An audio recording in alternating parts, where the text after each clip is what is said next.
àǹtí eyín burúkú wọnú ìgòjẹyọ ó mọ̀ pé ọ̀rọ̀ ò kì í yẹ̀yìn tààrà bẹ́ẹ̀ ni gbogbo nǹkan ò kì í yé yín díẹ̀díẹ̀ ni Wùmí máa píìkì gbogbo yín lẹ́yọ kọ̀ọ̀kan ṣe mọ̀ pé immunizer ló kàn sí ó dèrò kirikiri tó bá ti wá bí ìwọ dáa ìwọ lọ Nàìjíríà tí Wùmí ò bá ní petition tó bá mọ̀ pé bàbá ẹ̀ ló bí ẹ̀ o dẹ̀ kì í ṣọmọ àlè ìwọ lọ Nàìjà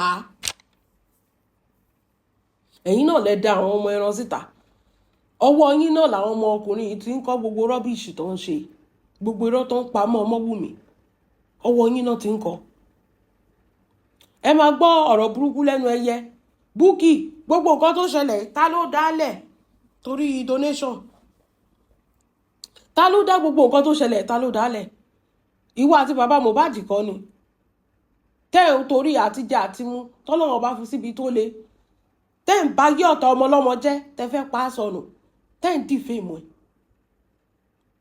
mo ti ṣe fídíò ẹ̀yìn tẹ́ ẹ̀ bá ti rí ó yẹ kẹ́ ti rí wọ́n ti gbé immunizer látọjọ́ Monday kirikiri ló ń sùn sìn ó ń gba 2 portion of rice ẹ̀ bí ẹ̀wọ̀ olómi ló dẹ̀ ń jẹ́ ń sìn torí pé kí ni cyberbullying cyberstalking cyberkini kan pásítọ̀tì gbé pásítọ̀tì ọmọ ọlọ́mọ jáde gbé nódùsì ọmọ ọlọ́mọ jáde kí ló dé irú justice burúkú wo lẹ̀ ń wá bọ̀ Bukky nìkan ni gbogbo ẹ̀ ò ní yé o ìgbà tí Bukky máa update Bukky tó bá show off ẹ̀ tó mọ̀ pé ò kì í ṣọmọ àlè pé bá bẹ́ẹ̀ ló bí ẹ̀ ìwọ lọ Nàìjà bí àwọn ò ní gbéwọ náà torí wọ́n máa gbéwọ wọ́n máa gbàgbé ẹ̀sẹ̀ wọn ni ẹ̀yin olórí burúkú olóṣì tó jẹ́ pé ìlú òyìnbó ò gbẹ̀yìn Nàìjà ò dá gbogbo ilẹ̀ rẹ̀ ti lọ tẹ̀rẹ̀ tún bà Nàìjà jẹ́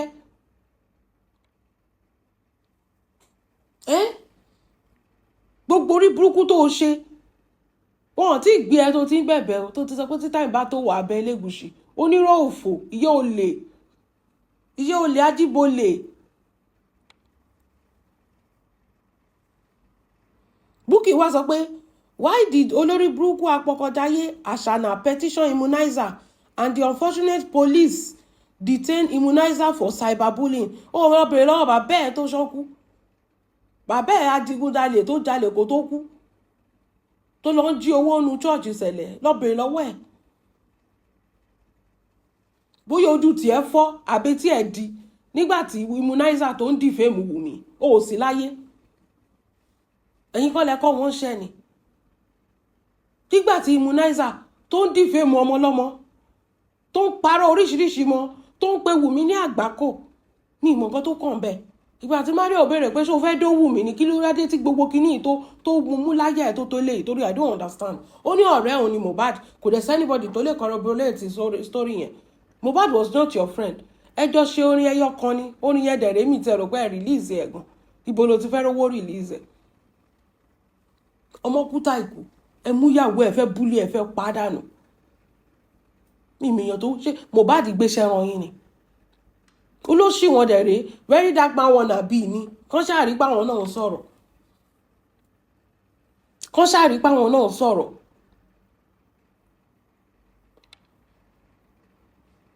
ẹ máa gbọ́ ó ní wáìdì tó lórí burúkú apọkọjáyé wàá lọ proof kìíní yẹn court ṣe mọ̀ pé àgbákò ní immunizer pé Wùmí tán gbé immunizer ìwọ apọkọjáyé yẹn you go and prove it ibi tí Wùmí ti pààyàn pẹ̀lú evidence yẹn you go prove am ẹ̀yin olóṣì ó ní why did she petition immunizer and the unfortunate àwọn ọlọ́pàá Nàìjíríà ló ń pè ní unfortunate ó rí bàbá ẹ̀ burú lọ́nà ọ̀run ìwọ wọgán Bukkyharam ìwọ ni àgbákò orí edé àgbákò ẹ̀yin burúkú ẹ̀yin àgbákò ó ní and the unfortunate police detain immunizer for cyberbullying ṣé etí ẹ̀ di o gbọ́gbọ́n sọ pé kí immunizer apologize tó lóun ò ní apologize bringing people's noodles on social media ibi tó tiẹ̀ ti rí wà jẹ́wọ́ ẹ̀ passport Omowunmi gan wá wọ́ you go explain ìjà ò tiẹ̀ tí ìṣẹ̀lẹ̀ lẹ ti fẹ́ para yín ṣùgbọ́n sì detain ẹ̀ lásán ni ẹjọ́ ò tí ì bẹ̀rẹ̀ by the time tẹ́jọ́ bá máa bẹ̀rẹ̀ ìyẹn kí immunizer puppet baba Mohbad kó má faṣọ péńpé roko ọba ìyẹn kó má fi aṣọ péńpé roko ọba. Àdúrà tí mò ń gbà fún nìyẹn àti ìyá ẹ̀. Torí ọmọ kékeré náà ni. Àwọn age range Wùmí náà mà ní o. Mi mọ bí tó ti miss ẹ̀ ní ayé, tó ti hate obìnrin. You have a mother and you hate women. Immunizer. Don't you have a mother?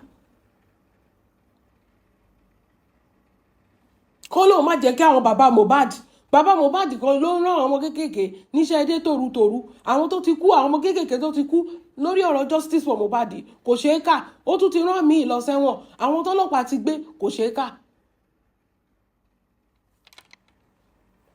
Àwọn àti Bukky wọ́n jókòó sílùú òyìnbó, wọ́n lè lọ Nàìjíríà. Gbogbo evidence tí Bukky ní kó lọ present ẹ̀ ní Naija kò lè lọ o, kò lè lọ́lé o. Bọ́n rán ọmọ ọlọ́mọ níṣẹ́ dé tòrutòru. Barrister Ògúngbè tó tán live tó tán TikTok tó fi orí page ọmọ yẹn, where are they now? Kan gbọ́ ọmọ yẹn jáde. Ẹ ṣàfẹ́ bá ti ẹ jẹ́. Bàbá Mohbad ọmọ mélòó ló máa kú àbọ̀ ọmọ mélòó ló máa ṣẹ̀wọ̀n torí pé ọmọ yín kú.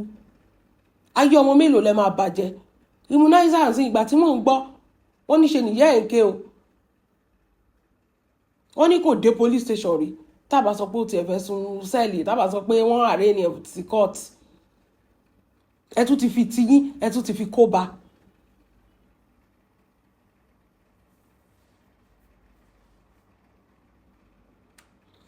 Ó ní, why did she not petition VDM when VDM exposed her as well? Kí ló ìsọ inú ẹ̀kú ní ti VDM. Nǹkan tó ń bá VDM fà á gan. Ṣèbí díẹ̀díẹ̀ ló ń kó wọn. And VDM did not bring Wunmi's passport outside. Orí immunizer ò tiẹ̀ pé ni. VDM did not bring Wunmi's noodles outside. So why would she need to petition? VDM is just a content creator. Ó wà very ó understand iṣẹ́ tó ń ṣe. Ó ní why did she petition VDM? Ṣé VDM gbé noodles síta ni? Those are cyber crime. Go to school. Ìgbà tó jẹ́ pé okó lẹ máa dó kiri. Tí VDM bá gbé noodles Wunmi síta, that is enough evidence láti pick ẹ up. Ṣé mo bọ́ ṣe pick ẹ níwájú GT? Tó ti yẹ ẹ̀ ṣubú, bọ́ ṣe máa pick ẹ náà ni. Bọ̀ ọmọ ọlọ́mọ ó mọ̀ nǹkan tó ń ṣe. Immunizer kò fi ọgbọ́n ṣe. Kò fi ọgbọ́n ṣe. I don't understand. Torí I don't understand. Bó ṣe o law school rárá ni kó fi mọ̀ pé that is a cyber crime. Ẹ jẹ́ sọ nǹkan fún yín. Bóyá torí pé orí VDM tí VDM gbé WhatsApp group jáde bí a tó dẹ̀ rí pé kò sí nǹkan kan tó ṣẹlẹ̀. VDM works for Nigerian government. Let you know. Ọjọ́ tó gbé wájú GT Bank ó ní àwọn contract tó sign lọ́dọ̀ government. Ọjọ́ tó gbé níwájú GT Bank ó ní àwọn contract tó sign lọ́dọ̀ government. Ó ń bá ìjọba ṣiṣẹ́. Ẹ rí ọjọ́ táwọn kìíní tán lọ protest. Ẹ rí pé wọ́n fẹ́ yìnbọn pa àwọn ràtẹ́. Wọ́n kọ́kọ́ yọ VDM kúrò ńbẹ̀. Kó tó di pé wọ́n ti ẹ gáàsì àwọn ràtẹ́. Wọ́n kọ́kọ́ yọ VDM kúrò ńbẹ̀. Ó ní I am putting it to you all that Ashana kpai Mohbad with the help of Olórí burúkú Ìyábọ̀ Òjó shielding her from being exposed. Ìyábọ̀ ẹ̀yin lẹ sọ pé fẹ́ ṣe justice. Ẹni ká dáwó fún yín, gbogbo lọ́ọ̀yà ilé ayé ilẹ̀ ti kó. Dẹ̀ rí nǹkan kan. Ìyábọ̀ did not shield anything. You guys just fail to give us the proof pé Wunmi pa Mohbad. Your failure, you are projecting it on Ìyábọ̀. Ìyábọ̀ did not shield anything. You have the best lawyer, you have a barrister, you have son. Wọ́n sọ pé tó fẹ́ gba lawyer mi nsìn. Still no, you now no see anything to hold Wunmi down. 50 people are in the house. You can pay your way up. Pay your way to any length. But you guys don't have any proof that Wunmi paid Mohbad. Pẹ̀lú gbogbo owó tẹ́ ti gbà. Ẹ kàn gbà àwọn èèyàn ni. Yomi kàn dóbò lọ ní ráì nínú justice for Mohbad. Ẹ̀yin tẹ́ bá máa gbọ́n lẹ máa gbọ́n náà dò. Ẹ kàn fi justice for Mohbad gbá àwọn èèyàn lọ ní. Ìyábọ̀ did not shield anything. If Ìyábọ̀ shield, ṣe bẹ́ẹ̀ tí ń kígbe Ìyábọ̀ shield. Ẹ lọ ká shield kúrò. Kẹ̀dẹ̀ grab Wunmi. Shield ṣe ń ká kúrò.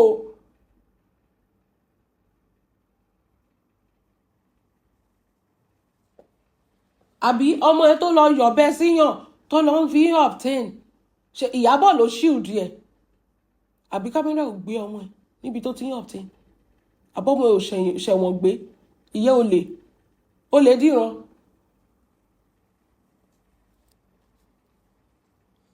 Ó ní Àṣànà Apọkọjáyé, the only girl in Nigeria that turned DNA to death sentence, but I can assure you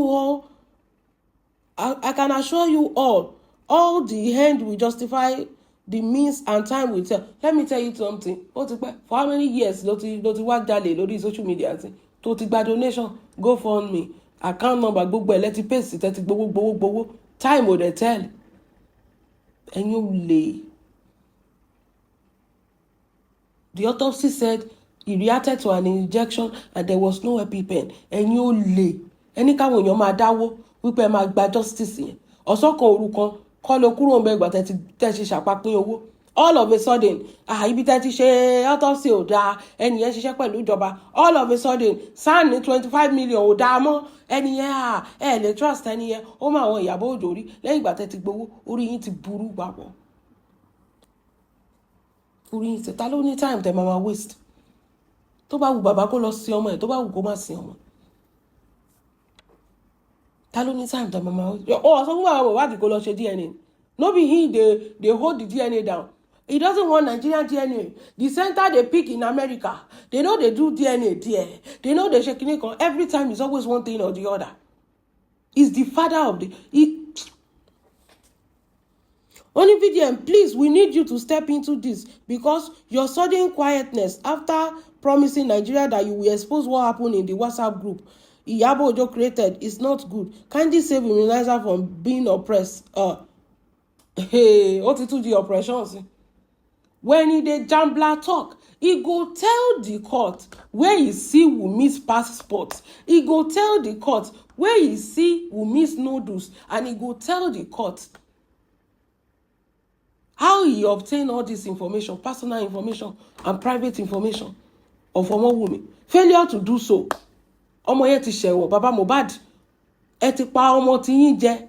Ẹ tún ti fẹ́ máa báyé àwọn Nigerian youth jẹ́. Ṣebí ọmọ yín ti kú. Ó ti forí rọgí ìgbàgbé. Àwọn ọmọ tó wà láyé, àwọn ọmọ kéékèèké tó wà láyé, táwọn òbí wọn wojú wọn. Ẹ tún ti fẹ́ fi bi tiyín. Ẹ tún ti fẹ́ fi báyé wọn jẹ́. Àwọn kan tún ti kú nínú justice for Mohbad o. Àìmọye èèyàn tó ti arrest Baba Mohbad. Èèyàn mélòó lẹ fẹ́ yẹ kó tẹ̀lé ọmọ yín lọ? Ẹ̀yin àgbà òṣìkà yìí, àgbà játidàti. Kí ló dé? Mú kí ló wá jáde tó ní kí VDM wá gbà yín. VDM ní kọ́kọ́. BCM ní. Ṣé kí VDM kó já wọnú kirikiri kó lọ gbà lẹ́nà. Àbí tí yín di pé wọ́n ti fún ní bail condition pé kò tí meet ẹ̀. Kí VDM já wọ kirikiri kó lọ gbà lẹ́. Bàbá wí fọ́mọ ẹni agbọ́. Gàlégàlé ọmọ yẹn pọ̀. Ṣé òníkan ló ń ṣe justice for Mohbad? Èwo ni irọ́? Èwo ni ká? Èwo ni pé kẹfẹ́ báyé Wùmí jẹ́? If you guys ẹ ti pọ̀ jù lórí justice for Mohbad, kẹ́ máa ti reproof ẹyọ kan. You are promising us after 3 years, Bukkyharam tó ti gbowó, tó ti gbẹja, tó ti gba freezer, tó ti gba gbogbo nǹkan. Kí ni ó ti provide fún yín ẹ̀rí nǹkan kan múlẹ̀? Ẹ ṣe àpapín náà. Una ẹ wò ẹ máa ní ẹ bèrè tó bẹ́ẹ̀. Ẹ máa ní kíni? Ẹ máa ní ẹ bèrè tó bẹ́ẹ̀. All immunizer need to do is to provide the evidence of all he has been saying about Omowunmi. Court is not sharing one low oppression. Every time son low.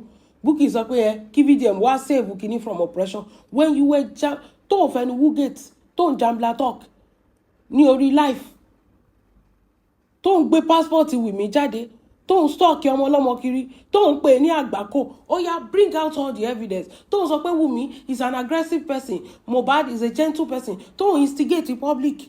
Tó ń borúkọ ọmọ yẹn jẹ́. You go provide the proof where you see Wunmi as a kí ló tẹ̀ pé yìí náà. You will provide it. This is not oppression. You said it, immunizer. You said it. You will provide all this evidence of gbogbo nǹkan tó accuse ọmọlọ́mọ. Somebody you have never seen before. You don't know her. You are not close. You are not even close to Mohbad. Ẹjọ́ record orin kan ni kò dẹ̀ release orin yẹn ò jáde. So you are not close to their family. Òun pe ọmọ yẹn lágbàkó. Òun gbé noodles adẹ̀sẹ̀ mọ̀ pé kì í ṣe noodles ẹ̀. Òun gbé síta ibo ló kàtẹ̀ gbà pé noodles ẹ̀ ni ibo ló ti rí noodles. Ṣé o lọ stock ẹ̀ mọ́nú ilé ni? Ṣé o lọ stock ẹ̀ mọ́nú ilé ni? Bàbá Mohbad tún ti bá yé another Nigerian youth jẹ lẹ́yìn ìgbà tó pọ̀ ọmọ ẹ̀ sáyé. Ó tún ti rán ọmọ Nigerian youth míì lọ sí kirikiri. Torí bàbá Mohbad ló ń ti ọmọkùnrin tó instigate tó ń pè sórí show ẹ̀ nísìnyí báyìí gbogbo wọn ló silent o. Ọmọ tí ì sọ pé for months immunizer defame Omowunmi released private documents belonging to the widow, call her all sorts of names, made a lot of libelous statements. You all clap for him, cheer him on, but when he was invited to come and present all the evidence of his allegation, you all suddenly think they are trying to silence him. No, this is not being silent. He knows exactly what he was doing. He's educated. This guy is educated. He knows what he was doing. Ẹ má lo the word, wọ́n oppress ẹ̀, wọ́n fẹ́ silence ẹ̀. Wunmi want to silence anybody. Wunmi let him talk. When he was talking, he's supposed to be providing his evidence by the side of everything he's saying. Failure to have your evidence or to provide your evidence will result to what is resulting to now. Pé ọmọlọ́mọ lágbàkó, òun gbé private data page, passport, international passport. Ẹ̀yin èèyàn. Irú kí ló dé? Kí ló ṣẹlẹ̀? Instigating the media pé noodles Wunmi ti jáde o, noodles Wunmi ti jáde o, noodles ẹ̀ ti jáde o, ẹ wá wo noodles ẹ̀ o, which was a lie. We clearly know that it's not Wunmi. Everybody click on there. Wọ́n bú ọmọ yẹn, wọ́n ṣépè fún kìdé issue. Ṣé lè mọ̀ pé àwọn èèyàn wáyé wọ́n tètè ń lo brain wọn.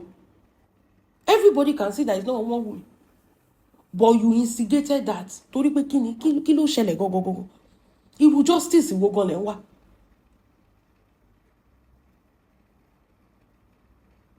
Àwọn ẹlòmíì ti believe pé aṣẹ́wó ni lóòótọ́ torí bó ṣe lọ bẹ́yẹn bí ẹran orí wọn ti lọ bẹ́yẹn.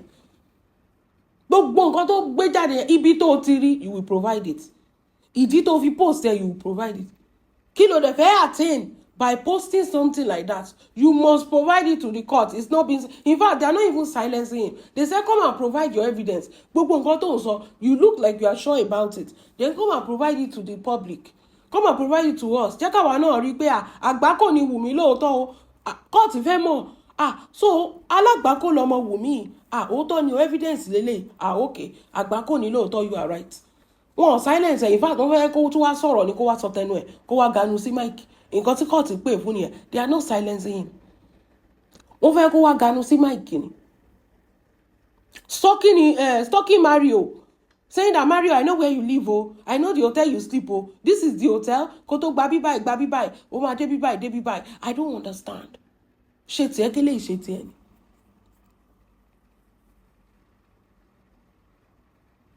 Lying on this innocent woman. Àwọn gbèrè inú comment section yẹn náà. Wọ́n máa hate. Yes, ó ń parọ́. Àwọn Bukkyharam náà. Àwọn náà máa share. All of a sudden, they want to oppress him. They are not oppressing him. And they are not silencing. The court said in koto so yen wa to so loju wa ni. That is not silent. That is even giving him the opportunity to express himself more. What to so nílé ẹjọ́ ni. What you said. Ni mo bi tó ti dá. What to so nílé ẹjọ́ kò dẹ̀ kó ẹ̀rí ẹ̀ dání and evidence. You look like you are educated and you know what you are talking about. Come and say it. We want to hear it from your mouth. We want to see the reason why you are saying it. Kò dá nǹkan tó lórúkọ méjì, nǹkan tó dá kò lórúkọ méjì kò dá lóúnjẹ. O kì í ṣọ̀rẹ́ Mohbad. O sí nínú ilé, you are not part of the 15 people tó wà nínú ilé ńjọ́ tí Mohbad kú. So èwo wá ní wèrè. Èwo wá ní gbogbo ẹjọ́ wòrowòro. Èwo wá ló wá fi gba gbogbo ẹ̀ sórí bíi pé o mọ Mohbad personally. He wasn't your friend. He wasn't your friend.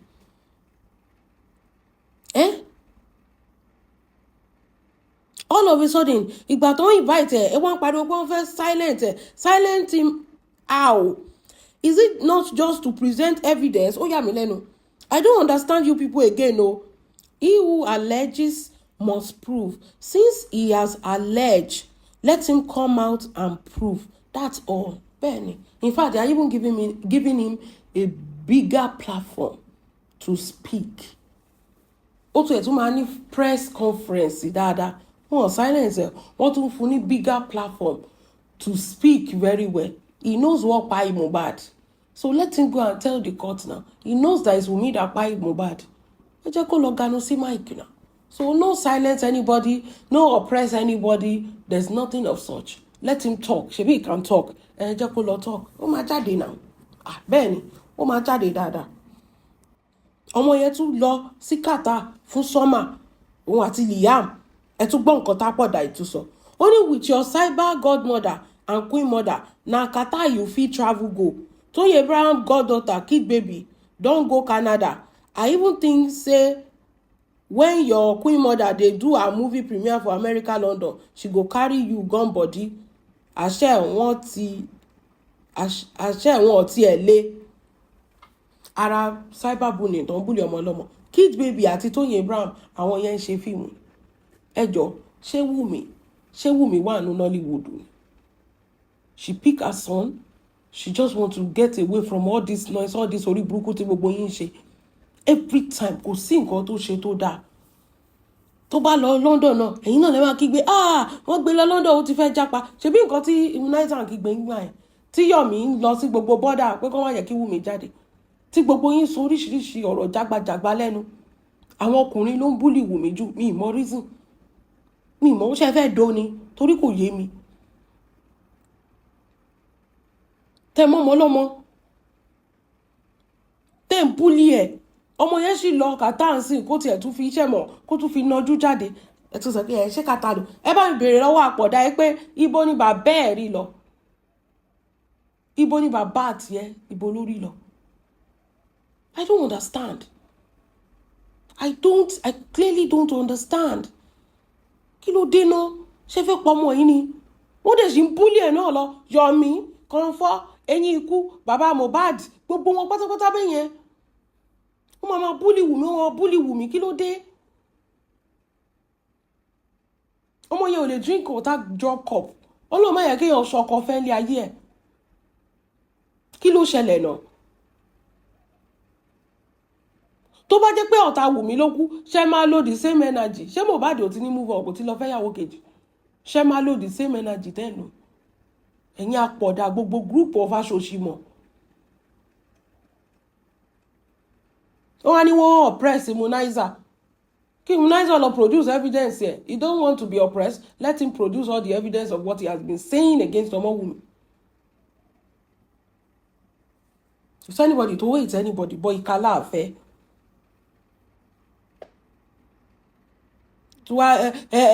Bàbá Mohbad tún ti fi tiẹ̀, ó tún ti fi kó bọ́mọ lọ́mọ ń sìn. Ó tún ti fi tiẹ̀ kó bọ́mọ lọ́mọ. Just imagine.